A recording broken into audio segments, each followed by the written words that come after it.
Magpapatuloy ang kwento sa ating bida na naghuhugas ng muka.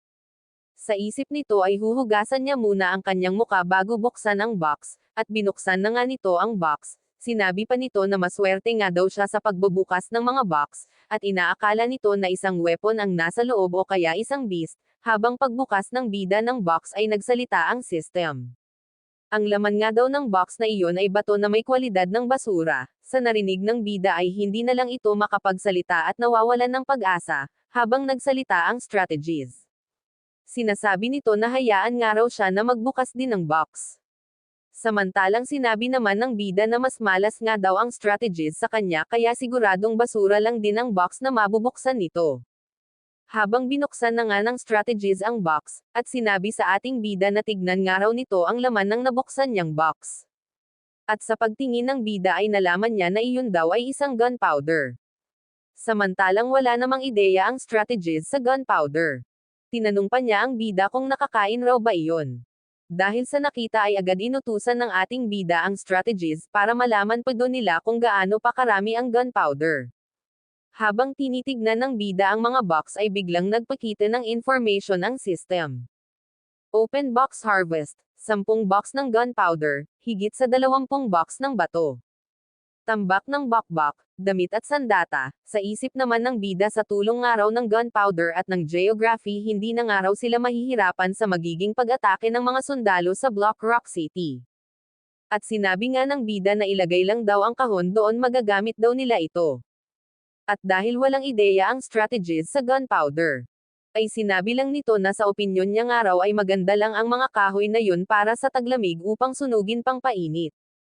Sumagot naman ang bida ang strategies nga daw ang susunugan niya pang painit pag tinangka niyang sunugin ang mga kahon na iyon. At tinanong pa ng bida kung nasaan nga raw ang kanilang bukid. Sumagot ang strategies na nasa likod daw, matagal na nga raw natuyo ang bukid na yun bakit pa raw ito tinatanong ng bida. Sinabi ng bida na tignan na nga lang daw nila, at makikita naman na naggabi na. Sinabi nga ng strategies na ano pa daw ba ang point ng ginagawa nilang paglalakad ng malayo sa kalagitnaan ng gabi. Sinabi na nga lang ng bida na tumuloy na nga lang daw ito at wag na magtanong at tawagin din daw nito si Brother Chin. At habang naglalakad ay sinabi nga ng strategies na tumuloy pa raw sila nagtanim nga daw siya ng mga wheat seeds.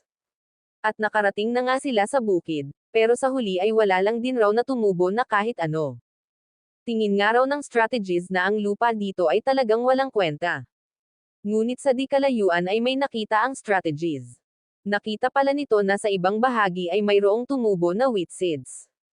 Dahil sa nakita ay ipinagpasalamat na lang ito ng strategies sa may kapal. Sinabi naman ng system na ang Tenmo daw ay isang malagong lupa sino daw ang mag-aakala ito daw ay kahanga-hanga. Habang sinabihan naman ng strategies si Ling Er na wag nga raw itong tumakbo at natatapakan nito ang mga pananim, habang nagsabi naman si Brother Chin ito daw ay maaari nang kunin, sa dami nga raw ng mga kanin na ito kaya na doon nila mabuhay sa dadating na tiglamig, habang hinawakan ni Ning Er ang pananim, at sinabi na kaya nga daw nila ito makuha sa pamamagitan ng pagsunog sa lupa ang tiglamig naman daw ay hindi magiging ganon kalamig. Kailangan nga daw nila magmadali ang tag-ulan ay malapit na. At makikitang lumuhad ang strategies, at lumuhad sila at nagpasalamat sa may kapal. At dahil sa nakita ng bida naisip nito na hindi nga daw masasama ang nakatira rito. Madami lang daw silang problema, mayroon nga daw bata matanda na nagtatanim para sa pagkain. Minsan pang araw ay bumababa pa ng bundok para lang makabili ng pangangailangan. Magandang halimbawa nga daw ang tatlo na ito sa harapan niya. Sinasabi daw ng mga ito na sila ay isang bandit pero tignan mo daw kung gaano sila kadakila. Samantalang mag-flashback tayo sa nakaraan ng strategies. Nung nasa baba pa doon ng bundok ang strategies ay isa daw itong private teacher sa paaralan sa village. Ang pinagkakalibangan nga daw nito ay ang gumastos ng pera para lang sa kaunting alak at tumitig sa dibdib ng babae. Palagi nga daw nakakainis ang muka ng strategies kahit sa taas ng bundok o di kaya sa baba ng bundok. Nang isang araw ang mga masasamang tao daw ay nagustuhan si Ling Er. At palaging pumupunta sa kanila para kunin si Ling Er ng sapilitan. Sa madaming pagpuntang araw ng masasama na iyon para kunin si Ling Er at hindi nagtatagumpay. Isang araw na pagpasiyahan ng strategies na ipatawag sa kanilang bahay ang mga masamang tao na iyon. At pinagbihis nito ng maganda si Ling upang ibenta sa masasamang tao na iyon upang pambili nito ng alak. At sinabi nito kay Ling maaari daw na pangit ang kapalaran nito ngunit ang strategies daw ay swerte. Tignan daw nila ang kagandahan ng kanyang anak, mapagsisilbihan daw ng kanyang anak sila ng maayos. Ngayon magaganap ang inyong kasal, wag mag-alala, isasarado ko ang pinto para sa inyo, ngunit lumalabas na patibong lang pala ang lahat ng iyon dahil pagtapos malasing ang mga bully ay agad itong pinatay ni strategies, at pagtapos ay kanilang sinunog ang bahay at lumayo kaya sila napunta sa Toad Village. At ito nga raw ang kauna-unahang nagtagumpay ang strategies na makagamit ng pandaraya. At malilipat sa kasalukuyan kung saan nagsalita si Ning Gusto niya daw kunin ang mga pananim nato at gumawa ng pancakes para sa kanyang ama. At sumagot ang strategies, wag masiyadong matakam sa pancakes, ang pancakes ay makakain lamang sa isang araw. Ngunit nagugutom na do si Ning at gusto nang umuwi. Sinabihan naman siya ng strategies na wag masiyadong magmadali. Tignan muna natin ang magandang tanawin na ito, habang lilipat sa kinabukasan kung saan nagtatanong ang strategies sa ating bida. Hindi daw ba iyon ang kanilang bahay, at inakala din daw nito na pati ang kanilang flag ay nakuha na pero mukhang nandito pa rin daw ito. At nagtanong ang bida kung sino daw ba ang nag-design ng flag na iyon. Ang mukhang itlog daw na iyon na nasa taas ng Toad Village ay nagpapahiwatig na ang Toad Village ay napupuno ng itlog.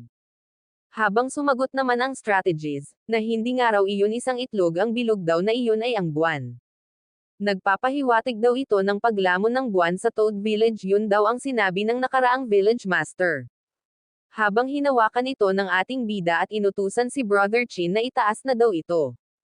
Agad naman itong sinunod ni Brother Chin at tumalon papataas at nilagay ang flag. Sa pagbaba ni Brother Chin ay kanilang pinagmasdan ang flag, habang pinagmamasdan ni Strategies Shu ang flag at ni Ning ay sa isip ng bida sa pagkain na mayroon nga daw sila kaya na nilang mabuhay sa taglamig. Ito nga daw ang kanyang village, panghahawakan niya daw ang village na ito. Ito na nga daw ang simula ng paglakas ng Toad Village. Nang biglang nagsalita ang system, umakyat na nga daw ang bida doon.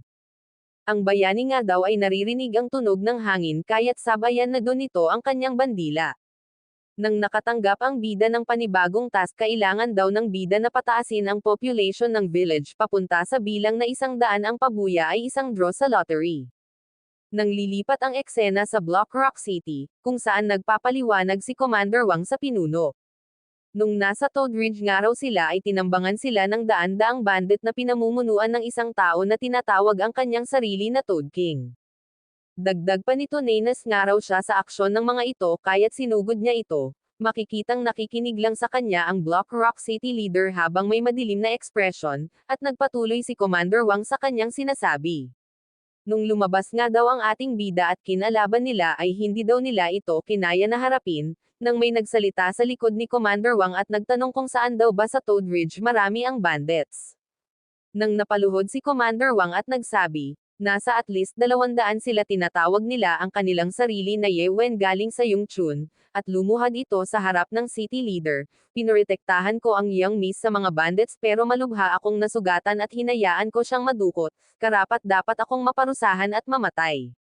Habang ang city leader ay may galit na ekspresyon at sinabing patayin, nang hinahatak na ng mga sundalo si Commander Wang at isinisigaw nito ang pangalan ng City Lord, ngunit pinigilan naman ito ng Young Master ng Block Rock City, nang sinabi nito sa kanyang ama na hayaan daw siyang mamuno ng mga sundalo papunta sa Toad Ridge at iligtas si Miss Su. Ngunit sumagot ang city leader, isa na siyang maduming babae, hahanap na lang ako ng ibang babae para sa'yo, ano sa tingin mo?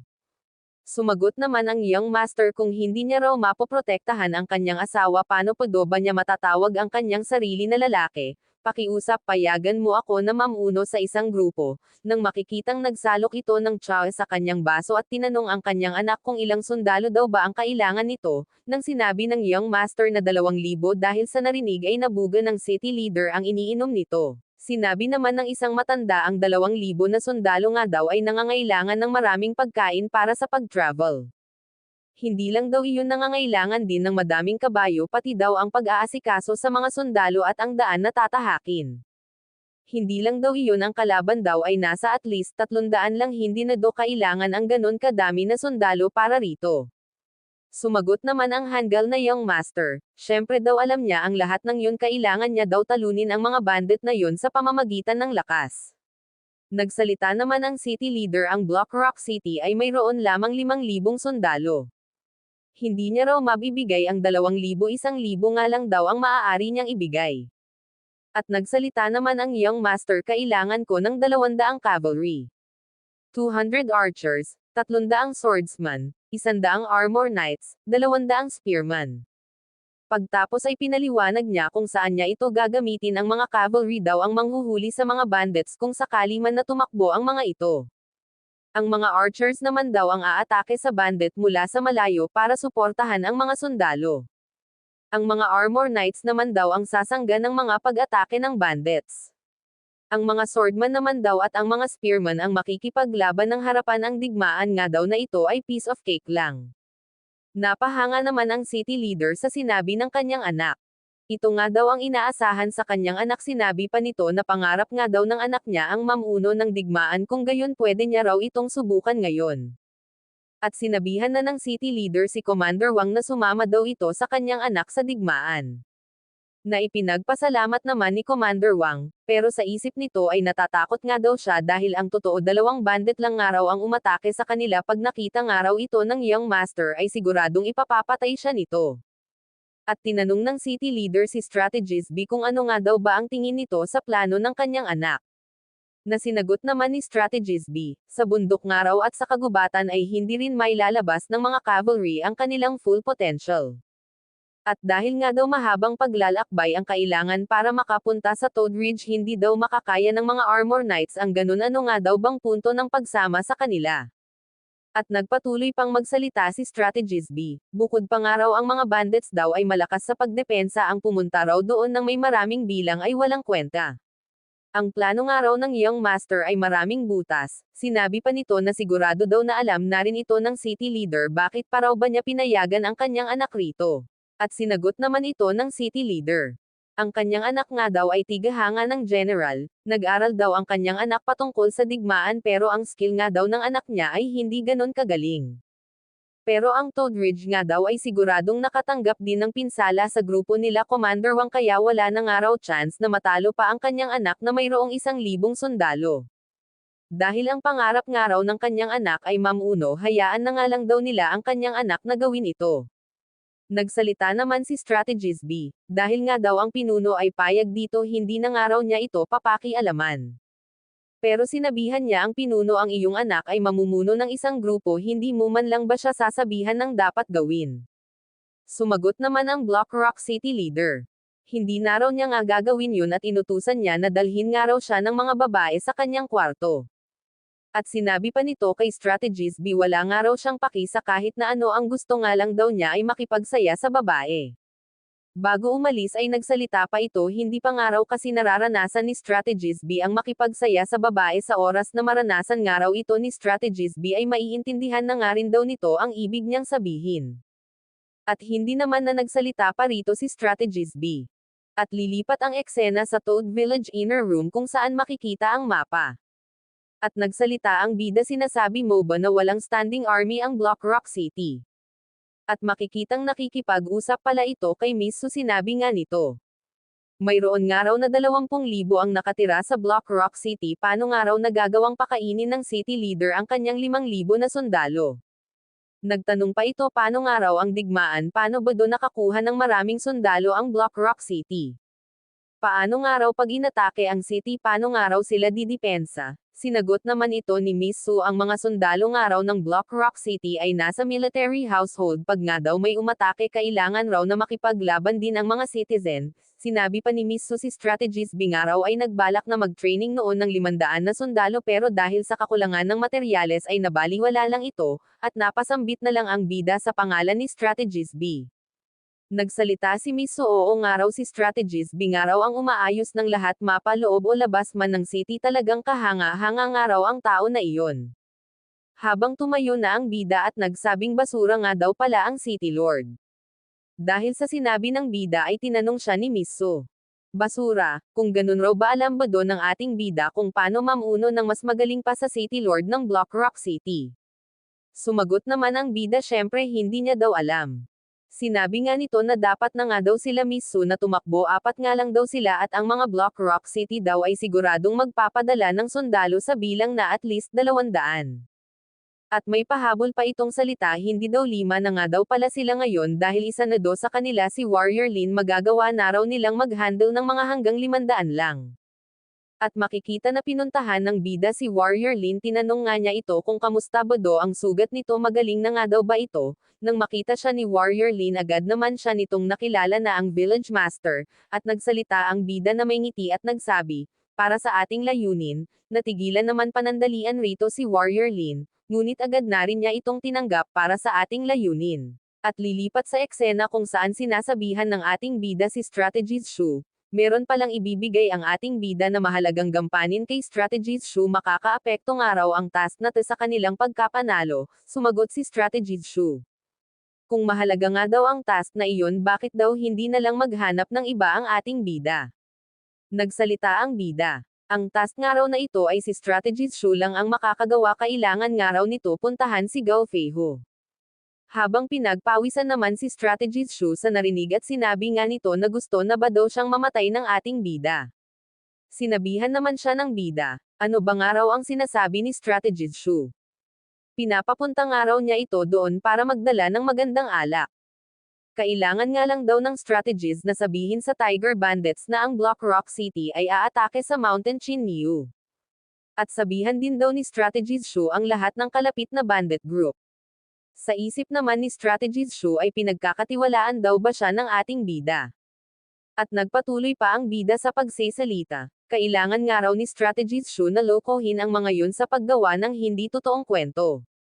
Sumagot si Strategies Shu, natatakot nga raw siya dahil may galit daw ang mga yun sa nakaraang Village Master. Sinabihan lang naman siya ng ating bida na wag na nga daw mag-alala, sasama daw si Warrior Lin, at nainas naman dito si Strategies Shu at inuntog ang ulo niya sa ating bida dahil akala daw nito na ang bida ang sasama sa kanya. Sinagot din naman ito ng bida na ano daw ba ang akala ng Strategies na ilalagay daw ba niya ang kanyang buhay sa panganib.